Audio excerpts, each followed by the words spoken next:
आप की अदालतमध्ये cricket star विराट कोहलीवर आरोप आहे की हे जादू टोण्यावर विश्वास ठेवतात. विराट, हे खरं आहे की क्रिकेटच्या मैदानामध्ये मनगटावर काळा धागा बांधलेला असतो शत्रूंवर काळा जादू करण्यासाठी? नाही सर, मी बिलीव्ह नाही करत सुपरस्टिशन्समध्ये. काळा रिस्टबँड यासाठी घालतो की सुरुवातीपासूनच घालत आलोय. वन डेचा जो ड्रेस आहे ब्लू आहे त्याच्यासोबत तुम्ही व्हाईट नाही घालू शकत कारण की व्हाईट बॉल यूज होतो.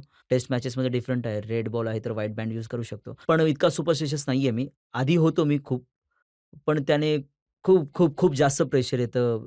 म्हणजे एकच ग्लोव्हज आहे जो खेळत राहतोय, खेळत राहत जेव्हा तो खराब होऊन जातो त्यानंतर विचार करतोय की माणूस यार, यार आता रन नाही बनणार. तर मी सुपरस्टिशनमध्ये बिलीव्ह करत होतो आधी, पण आता नाही करत आहे. कारण की अ, आधी जेव्हा असं व्हायचं की तुम्ही एक दिवस आधी नेट प्रॅक्टिस नाही करायचा, जेव्हा मोठी मॅच असायची त्याच्या आधी? हो, कधी-कधी होत असायचं, नाही करत होतो मी. पण जेव्हा तुम्ही खेळायला लागता जास्त, तर त्याच्यानंतर फक्त त्या दिवशी तुम्ही कसं फील करता त्यावर डिपेंड करतं. म्हणजे मॅचच्या आधी तुमचं मन करतं, की नेटमध्ये बॅटिंग करायची, कधी नाही करत. कधी मन करतं थोडं थ्रो डाउन करून घेतलं बस. बस त्यातच थोडंसं कॉन्फिडंट फील होतं. आधी विचार करायचो ह्या सगळ्या गोष्टींबद्दल, पण आता नाही करत. कधी असं झालंय की तुम्ही या या सगळ्या सुपरस्टिशन्सला गिव्ह अप केलत आणि मग परफॉर्मन्स चांगला झालाय? असं हो, कधी ॲक्चुअली झालंय? हे इंग्लंडमध्ये झालं होतं माझ्याबरोबर. जे वेस्ट इंडीज टेस्ट सीरीजची तुम्ही गोष्ट केली. त्याच्यानंतर माझा माइंडसेट खूप म्हणजे चांगला नव्हता माझा माइंडसेट. मी खूप लो फील करत होतो आणि मी जेव्हा इंडियाला आलो तेव्हा बॅक इंजरी पण झाली होती. तर मी बंगलोरमध्ये होतो 15 दिवस. रोज एकटा ट्रेनिंग करत होतो आणि कोणतीही ॲक्टिव्हिटी करू शकत नव्हतो कारण की बॅकचा प्रॉब्लेम होता. त्यानंतर जेव्हा मी फिट झालो तर माझं सिलेक्शन झालं पुन्हा. तर माझ्यासाठी खूप इम्पोर्टंट होती ती सीरीज.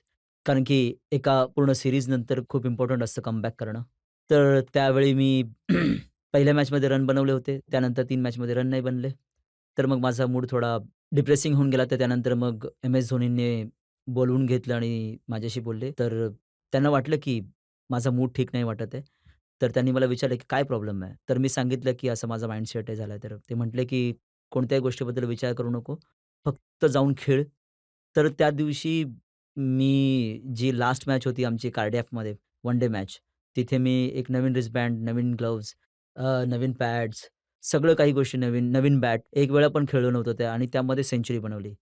तर त्यानंतर मी सगळं ह्या गोष्टींचा विचार करणं बंद केलं. हे सगळं विश्वास ठेवणं बंद केलं.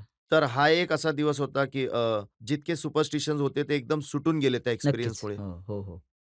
कारण की खूप सारे लोक म्हणतात की जर बॅट आणि ग्लोव्हजने काही झालं असतं, तर रोहित शर्माला काही नेऊन दिलं पाहिजे. त्यांचं नशीब साथ देत नाहीये. नाही सर, जसं मी म्हटलं, की सुपरस्टिशन्समध्ये मी बिलीव्ह नाही करत आहे आणि या सगळ्या गोष्टींनी मला इतका काही फरक नाही पडत. पण सचिन तेंडुलकर, मी ऐकलंय की ते आधी उजवा पॅड बांधतात नेहमी, ही त्यांची पद्धत असते. हो सर, ऐकलं मी पण मी नोटीस नाही केलं इतकं काही. म्हणजे ते कोणता पॅड आधी बांधतात. पण ती त्यांची एक सवय आहे. सुपरस्टिशन नाही म्हणू शकत त्याला. एक सवय बनून जाते, की तुम्ही सुरुवातीपासूनच तसे पॅड अप करता आणि तशी एक हॅबिट होऊन जाते.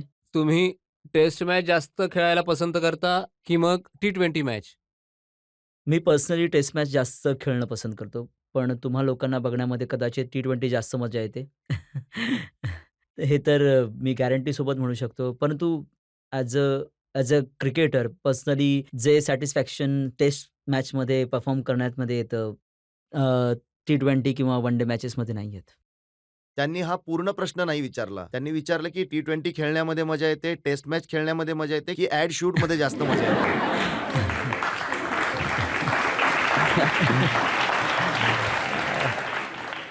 ॲड शूट सर, एक रिवॉर्ड आहे तुमच्या परफॉर्मन्सचा ऑन फील्ड. तर ते मी जसं म्हणतात ना, की म्हणजे एक जॉब आहे जो तुम्हाला करायचा आहे. कोणता ऑप्शन नाहीये. तर तो एक रिवॉर्ड आहे, असं मला जास्त वाटतं. कमाईचे साधन आहे. हो सर, म्हणू शकता तुम्ही. खूप म्हणतात सारे असं. लोक म्हणतात, की जेव्हा जास्त ॲडव्हर्टायझिंगमध्ये लक्ष देतात, तेव्हा त्याचा फरक परफॉर्मन्सवर पडतो. आणि आता धोनी आणि सचिनच्या नंतर तुमच्याजवळ सगळ्यात जास्त ॲड्स आहेत. सर, हे एक इंडिव्हिज्युअलवरती डिपेंड आहे, की तुम्ही कसं टाईम डिव्हाईड करता. जर माझी प्रायोरिटी एखादा इव्हेंट आहे जो इतका गरजेचा नाहीये आणि माझी प्रायोरिटी आहे, की मी ट्रेनिंग करायची, तर मी तो ऑब्व्हियसली इव्हेंट कॅन्सल करून ट्रेनिंग करणार. हे सगळे बहाणे शोधले जातात जेव्हा तुम्ही 3-4 ॲड्स होऊन जातात आणि आणि पुढच्या सीरीजमध्ये परफॉर्मन्स नाही झाला, तर मग सगळ्यात पहिलं हेच रिझन असतं, की ॲड्स जास्त होऊन गेल्या.